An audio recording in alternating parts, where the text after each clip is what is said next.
Vamos en esta hora a tener una corta reflexión sobre un tema bien interesante que me pidieron hablar, conversar hoy. Y es ese tema de la identidad. Vamos a hablar un poquito, vamos a seguir hablando acerca de la identidad. Recuerdan, la semana pasada, Carla también estuvo mencionando algunos conceptos del tema de la identidad. Así que vamos a pedirle a nuestro Padre Celestial, a nuestro Dios bondadoso, que nos bendiga en esta hora para estudiar ese tema tan interesante. Vamos a orar. Eterno Padre, te queremos agradecer en esta hora por tu amor, por tu misericordia. Gracias, Señor, porque tú nos amas, porque siempre buscas lo mejor para nosotros. Queremos pedirte que en esta hora esa corta reflexión pueda generar de alguna manera algún cambio en nuestras vidas. Ayúdanos a reflexionar siempre, Señor, a tenerla presente para poder seguir gestionando cambios en nuestras vidas. En el nombre de Jesús oramos. Amén. Bien, vamos a hacer lo siguiente.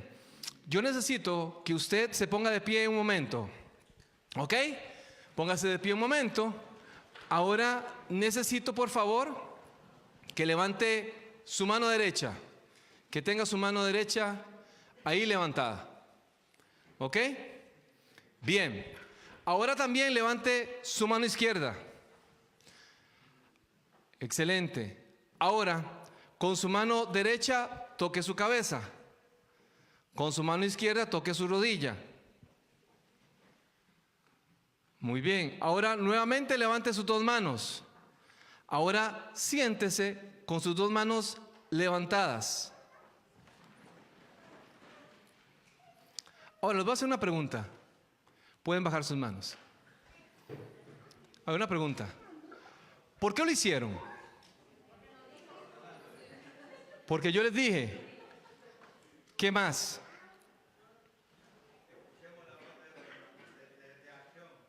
Porque escucharon una voz que les decía que accionaran, que hicieran algo. Bueno, usualmente cuando uno le pregunta a la gente ¿por qué lo hicieron? Usualmente responden lo mismo, porque usted nos dijo. Pero esto también se llama influencia social y es a lo que nos enfrentamos todos los días. Muchas de las cosas que las hacemos y las hacemos constantemente, los hacemos simplemente por la influencia social.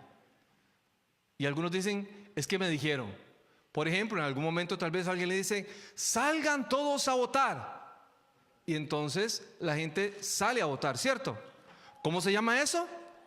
Influencia social. Muchas veces los jóvenes se comportan de ciertas formas porque hay cierto tipo de presión. Y hoy con todo este tema que vamos a estar hablando, hoy vamos a estar específicamente hablando del concepto de la identidad. ¿Y por qué nos comportamos como nos comportamos usualmente? De hecho, hay un concepto que se llama desindividualización, que es la forma como nos comportamos públicamente.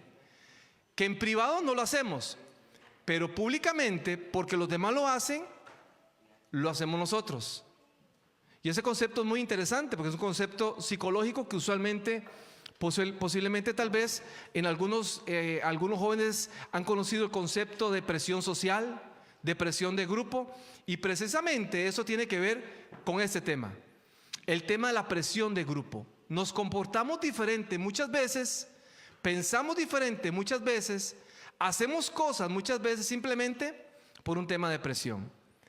Ahora, cuando hablamos acerca de este concepto, quiero compartirles algo muy interesante. Un joven puede perder muchas cosas en la vida, de hecho puede perder muchas oportunidades, pero nunca puede perder su identidad. Y algunos de los jóvenes que están aquí están construyendo su identidad. Ahora lo vamos a ver más adelante. Pero como un dato curioso, más o menos la identidad se va construyendo entre los 15 y 25 años. Y hemos hablado que hay una construcción total.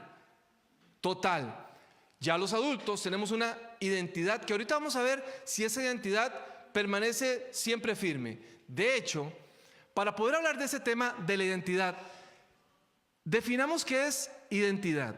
Y aquí con esta definición de lo que es identidad, nos vamos a quedar un rato hablando de este concepto, porque vean qué interesante. Según la psicología, ¿qué es identidad? Vean ustedes cómo la psicología define el concepto de identidad. Porque se dice en psicología que la identidad es una percepción relativamente, ¿qué dice? Estable. Vean las palabras que se utilizan acá. Es una percepción relativamente estable que una persona tiene de sí mismo. No tiene que ver con lo que los demás piensan de usted. Tiene que ver con la percepción que una persona tiene de sí misma. Y cuando hablamos acerca de este concepto, vea que hay varios conceptos. La percepción habla de relativo, habla de estabilidad. Vamos a entender un poquito acerca de esos conceptos. Cuando se habla acerca de qué es la percepción, ¿qué creen ustedes que es lo que quiere definir aquí con este concepto? Cuando decimos la identidad tiene que ver con la percepción, ¿qué creen ustedes que significa eso?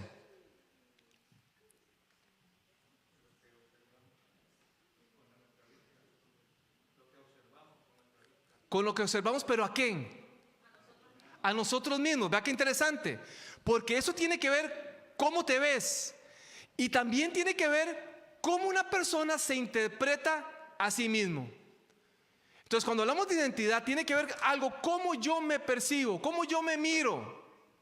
Pero no solamente esa definición objetiva de lo que yo soy, sino también tiene que ver con temas internos. Por ejemplo, podríamos responder algunas preguntas. ¿Quién creo que soy? ¿Quién creo que soy? ¿Qué tipo de persona pienso que soy? Vaya respondiéndose usted esto, a ver si puede responderlo. ¿Quién creo que soy? Usted. ¿Qué tipo de persona pienso que soy? ¿Qué valores siento que a mí me representan? Vea que tiene que ver con temas internos.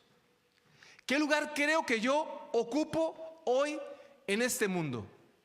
Todo eso tiene que ver con percepción, mi propia percepción. Alguna persona puede decir, mire, yo soy una persona responsable. Esa es mi percepción. Yo soy una persona honrada. Esa es mi percepción. Pero alguien puede decir, bueno, es que yo creo que no encajo en este lugar. También es mi percepción. Por eso dice que es mi propia percepción. Y cuando habla también de la palabra relativa, vea qué interesante, porque este término es muy importante. Cuando se habla acerca de relativa tiene que ver con una identidad que no es totalmente fija. O sea, relativa es algo que puede cambiar. Pero no es que cambia todos los días. Es que mi identidad puede ir madurando, puede ir revolucionando, puede ir de alguna forma, una palabra que a la gente no le gusta mucho utilizar, evolucionando. Y no en el concepto de Darwin, ¿no? Sino en el desarrollo de la persona. Por eso se dice que la identidad es relativamente estable. Y estabilidad precisamente porque nos va a acompañar durante toda la vida. Y tiene que ver mucho, si hacemos un paralelismo de la identidad. ¿A qué les suena a ustedes cuando hablamos de identidad? Un concepto que los adventistas hablamos mucho, que decimos que lo único que nos llevamos al cielo va a ser el carácter, ¿cierto? La identidad tiene que ver mucho, es muy similar al concepto del carácter. ¿Qué el carácter es eso? El carácter es un conjunto de características propias de cada ser humano que lo hacen diferente en su forma de ser y en su forma de obrar. Eso es carácter. Eso quiere decir que usted es como una huella. Usted es totalmente diferente. Usted puede tener 4 hijos y posiblemente todos tienen su propia identidad. Todos son individuos diferentes. Se pueden comportar diferentes a pesar de que fueron criados en el mismo hogar. Pueden tener valores diferentes.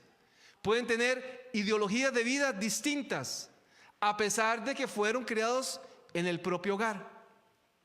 Ahora, vea qué interesante con todo este concepto, porque esa estabilidad nos va a acompañar en todo momento, en el trabajo, en la iglesia, en el colegio, en la escuela, siempre. Por eso es importante entender primero el concepto de identidad, de entender que es mi propia percepción, que es relativa, pero que también es estable. Y es el juicio que yo hago de mí mismo. Eso tiene que ver con identidad.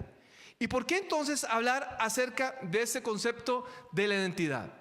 Decía anteriormente que esta identidad se va transformando en esta etapa de la vida. Aproximadamente algunos que tienen 12 años están en esta construcción de esa identidad. Y la pregunta que surge en toda esta construcción es: ¿quién soy yo? ¿Qué quiero de la vida? Posiblemente ya algunos adultos ya tienen esa pregunta más que respondida. Espero, ¿verdad? Algunos posiblemente tal vez todavía se están cuestionando: ¿qué soy yo? ¿Qué quiero de la vida? ¿Quién soy yo? Pero eso tiene que ver precisamente con el concepto de la construcción. Ahora, algunos, por ejemplo, algunos teóricos, algunos psicólogos, hablan acerca de un concepto muy interesante. Por ejemplo, hay un gran psicólogo que tiene que ver con la teoría del desarrollo, Erik Erikson. Él habla acerca de que el ser humano experimenta ciertas crisis, que todos los seres humanos experimentamos ciertas crisis en diferentes etapas de la vida. Y aquí vamos a hablar acerca de una de las etapas de la vida llamada la adolescencia. Y le hablo aquí a los jóvenes específicamente. Los jóvenes atraviesan en esa etapa de vida una crisis que se llama así: la crisis de identidad versus confusión identidad. ¿Qué tiene que ver con eso? Aquí comienza el joven precisamente a preguntarse: ¿quién soy? ¿Qué creo? ¿Cuáles son mis convicciones?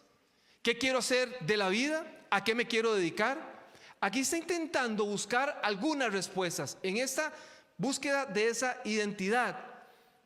Pero en esta búsqueda de la identidad comienza a aparecer también algún tipo de confusión. Aparece inseguridad, incluso hasta dependencia de ciertos grupos. Y aquí es donde comienza a darse esa crisis de esa búsqueda de esa identidad. Hay una gran confusión. Lo he explicado en algún otro momento y quizás es simplemente como un tema de referencia. Lo he dicho en algún momento, que la parte prefrontal del cerebro, encargada entre muchas cosas de la toma de decisiones, de la parte de la metacognición, que tiene que ver con la capacidad de raciocinio del ser humano de tomar decisiones claras. Lo he mencionado en otro momento, que esa parte prefrontal del cerebro llega a tener una madurez aproximadamente hasta los 30 años de edad. ¿Se imaginan? Por eso es que en esta etapa se adolece de ciertas decisiones, de la calidad de ciertas decisiones, porque la parte prefrontal del cerebro no está plenamente desarrollada. Y en ese proceso de desarrollo es ahí donde comienzan a surgir esas crisis. Ahora, si yo les dijera a ustedes, por ejemplo, si hiciéramos una dinámica diferente, distinta a la que hicimos ahora, similar pero al final distinta, a mí me gustaría tal vez, bueno, voy a hacerla, no la iba a hacer, pero la voy a hacer, se las iba a contar, pero mejor la vamos a hacer. A ver, vamos a hacer conmigo lo siguiente, pónganse de pie otra vez. Hoy ustedes son el experimento social de la iglesia. A veces hablo de ratones, pero hoy no vamos a hablar de ratones. Vamos a hacer lo siguiente, ¿ok? Yo le digo a usted rápidamente que haga ciertas cosas, ¿verdad? Yo le voy a decir a usted, mano derecha arriba, levante la mano derecha, ok. Mano izquierda arriba, mano derecha abajo, mano izquierda abajo, perfecto. Manos en la cabeza, manos en las rodillas, manos en la cintura, manos en los hombros, en la cabeza, en las rodillas. Siéntese, levántese, manos arriba, manos abajo, manos en las rodillas, manos en la cabeza. A ver, conmigo, todos conmigo, por favor, levantando el dedo índice, todos levantando índice. Ok, perfecto. Déjese su dedo índice arriba y repita conmigo: a partir de hoy No, pero repita conmigo. A partir de hoy, tomo la decisión de ser más reflexivo. Porque este dedo no es el dedo índice. Tome asiento, por favor. ¿Cómo se llama este dedo? El meñique. Ven qué interesante. Este ejercicio que acabamos de hacer refleja muchas veces la forma como nos comportamos, ¿verdad? Muchas veces actuamos y después reflexionamos. Si yo les digo, levanten el dedo índice, ¿cuál es el dedo que tenían que levantar? El dedo índice. Y se vale que alguno de ustedes me hubiera interrumpido y me diga, Hugo, pero ese no es el dedo índice. ¿Cierto? Pero vea que es sencillo, que es de alguna manera influir en el comportamiento de las personas. Y si esto se puede hacer en una dinámica tan simple, ¿qué es lo que puede pasar con cosas que pueden ser todavía aún más serias? Por ejemplo, hablemos de drogas.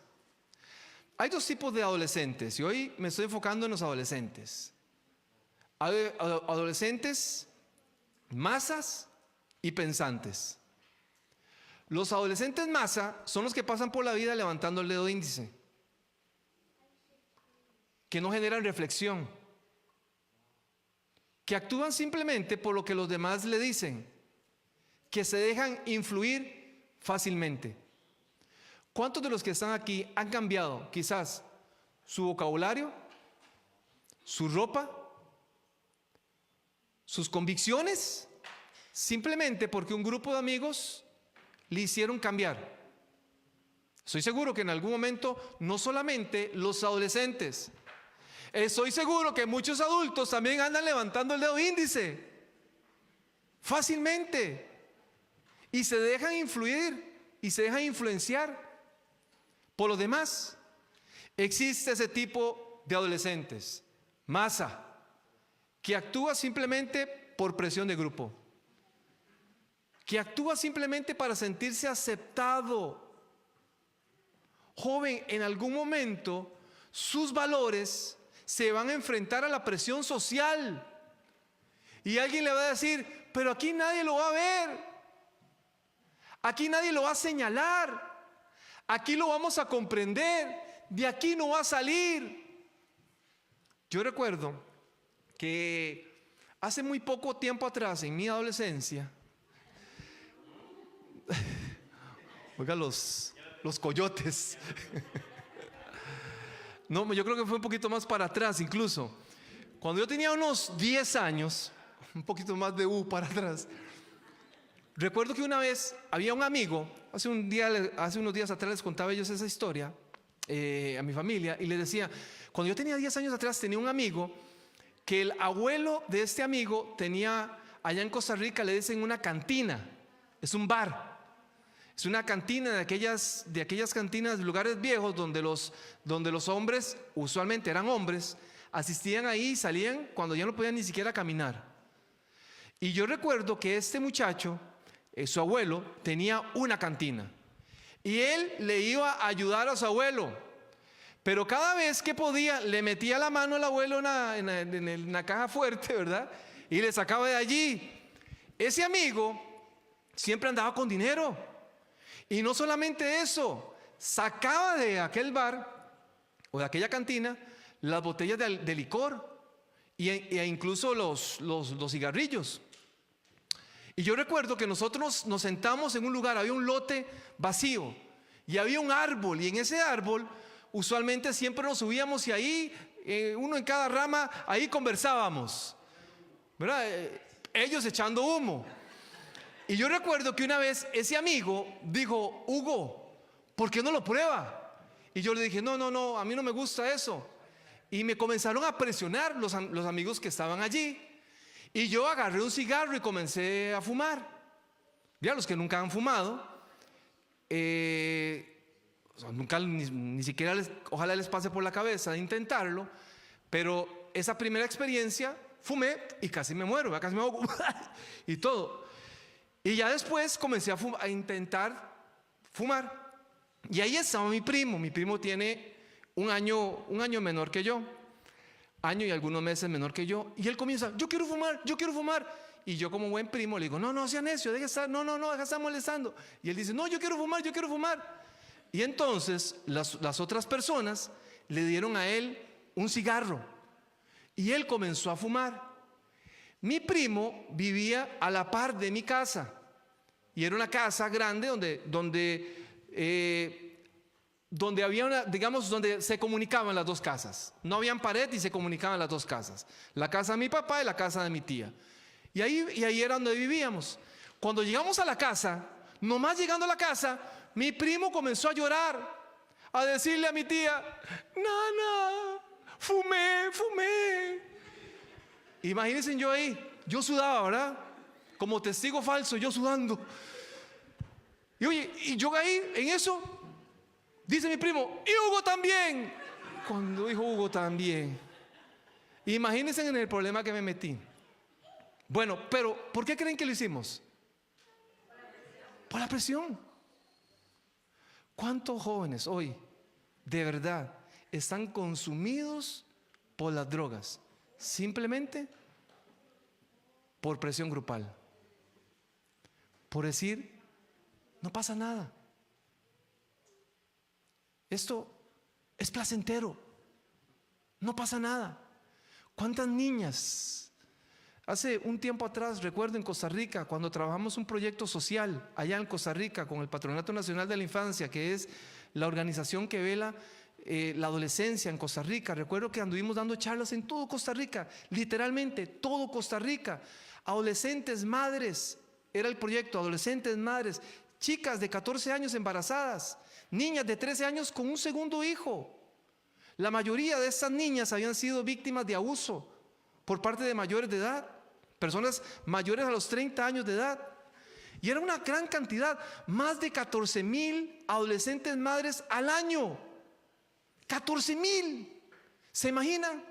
Muchas obviamente en relaciones de ese tipo, ¿no? Pues, prácticamente violadas. Pero muchas niñas también quedaron embarazadas por sus novios. Que de pronto la presión social de hagámoslo, de que no pasa nada, de que usted no va a quedar embarazada porque yo soy muy experto. Y simplemente se deja arrastrar. No aguanta la presión y cede. Y ese es el problema. Por eso es importante fortalecer el concepto de la identidad. Y en ese concepto del entender quién soy, qué creo, qué quiero hacer de mi vida, a qué grupo pertenezco, quiero pertenecer. Es importante que usted hoy joven tenga claro quién es, qué quiere Dios para usted. Si habláramos de historias de la Biblia, podríamos encontrar una gran cantidad de personajes. Imaginemos de Daniel, aquel joven, que no solamente él, sino una gran cantidad de jóvenes fueron llevados cautivos, fueron apartados de sus familias. Pero a pesar de eso, Daniel ya venía un proceso de construcción de su identidad. Sus padres posiblemente le habían ayudado a él para que él tuviera esa personalidad, ese carácter claro, porque Daniel sabía en qué creía y él no pretendía que la presión comprometiera sus valores. Y Daniel tomó siempre decisiones a pesar del riesgo que iba a tomar, a pesar de lo que le iba a ocurrir en la vida. Daniel prefirió ser obediente al Señor. José, ¿cómo pues haré tan grande mal y pecaré contra Dios? Es un tema de identidad, es un tema de carácter. ¿De dónde vamos a sacar para poder enfrentar esto? ¿De dónde nos vamos a agarrar para poder enfrentar esas situaciones de la vida? Mi propia identidad me dice, esto no me conviene. Esto que estoy viendo, la pornografía, no me conviene. Y tomaré la determinación de dejarlo a un lado porque está destruyendo mi concepto de la sexualidad. Las drogas están destruyendo, pueden destruir mi vida. El alcohol, el tabaco. Aquí los que hemos consumido podríamos hablarles, jóvenes, acerca de cómo en algún momento las drogas, el alcohol, cualquier vicio destruyó nuestras vidas de alguna forma, de alguna manera. Proyectos que teníamos, sueños que teníamos, simplemente por no ser obedientes. ¿Qué es lo que pasa? Cuando no se logra responder a esa pregunta y construir en ese proceso, hay mucha confusión, hay mucha inseguridad, hay mucha dependencia. No se toman decisiones con claridad. Y voy terminando con esto. No me voy a extender. Cuando usted no sabe quién es, usted va a terminar siendo lo que otras personas quieren que usted sea. Cuando usted no sabe, cuando usted no tiene claro quién es usted, usted va a seguir comportándose, actuándose como los demás quieren que usted actúe. Así que, joven, hoy es el día de tomar decisiones. Y este tema, por supuesto que es un tema mucho más largo que tiene mucho más información, pero lo vamos a dejar acá. Estamos en un proceso, voy a resumir, de construcción. Algunos de ustedes están en ese proceso de construcción de identidad, de esa percepción que usted tiene que tener, una buena percepción, una saludable percepción que usted tiene de usted mismo. ¿Por qué? Porque usted es lo que usted piensa que usted es. Y en eso cerramos esta conversación. Usted es lo que usted determina con sus pensamientos que usted es. ¿Qué es usted? Usted es una persona valiosa. Usted es una persona que vale mucho. Usted es una persona que, por supuesto, como todos en algún momento en la vida, jóvenes, con una gran cantidad tal vez de expectativas, de deseos de comernos el mundo, de deseo de éxito, pero también de muchos miedos quizás, de muchos temores, de muchas inseguridades. Inseguridades que a veces nos hacen tomar malas decisiones. Inseguridades que a veces les hace tomar malas decisiones delante de sus amigos, porque como ellos lo hacen, para yo no sentirme excluido, lo voy a terminar haciendo. Voy a terminar escuchando lo que mis amigos escuchan. Voy a terminarme vistiendo como mis amigos se visten. Voy a terminar utilizando todas las cosas, joyas y joyerías y todo lo demás, porque los demás lo hacen. Simplemente. Comencemos a desarrollar criterio. Dije, hay dos tipos de adolescentes, una masa y otro pensante. Ojalá usted sea una persona pensante, reflexiva, que tome decisiones que cada vez lo acerquen más a su vida eterna. Así que en esta hora vamos a orar y vamos a pedirle a nuestro Padre Celestial. La Biblia dice en Romanos el capítulo 12, y con eso es el texto que terminamos, capítulo 12, versículo 2, no os conforméis a este siglo, sino transformados mediante la renovación de vuestro entendimiento. Vamos renovándonos, nuestro entendimiento se va renovando, para que comprobéis cuál sea la buena voluntad de Dios, agradable y perfecta. Así que esa es la voluntad de Dios, buena, agradable y perfecta. Vamos a ponernos en pie y vamos a finalizar en esta hora con una oración